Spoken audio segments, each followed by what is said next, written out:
Hey YouTube ASD, précédemment je vous ai raconté comment le mâle Sturizoma lectoni montait la garde sur ses œufs, veillant jour et nuit comme un soldat sur ses trésors.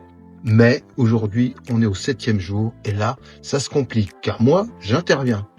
Pourquoi, comment et surtout est-ce que ça marche? Allez, je vous embarque dans la suite de cette aventure miniature. Alors voilà, on est au 7e jour. Depuis une semaine, le Sturizoma rectoni repose tranquillement après 7 jours, 7 nuits sans dormir et sans manger. Mais ici, pas de suspense hollywoodien. Je décide de les prélever avec une petite épuisette.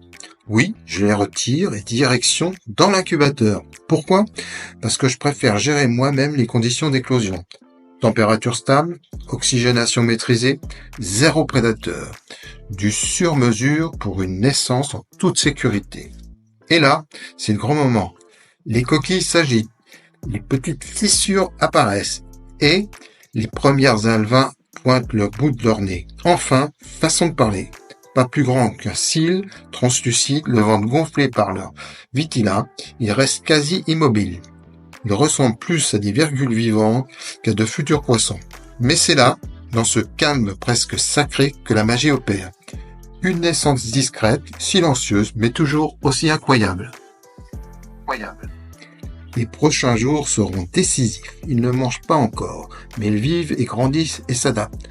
Alors, dans le prochain épisode, on verra comment on les nourrit, comment on les protège et surtout comment on leur donne une vraie chance de devenir des majestueux Sturizoma qu'on connaît. À bientôt pour la suite de cette aventure microscopique.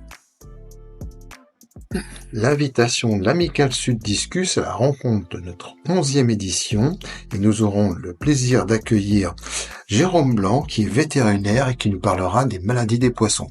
Puis, l'après-midi, une conférence sur l'univers des crevettes. Venez nombreux!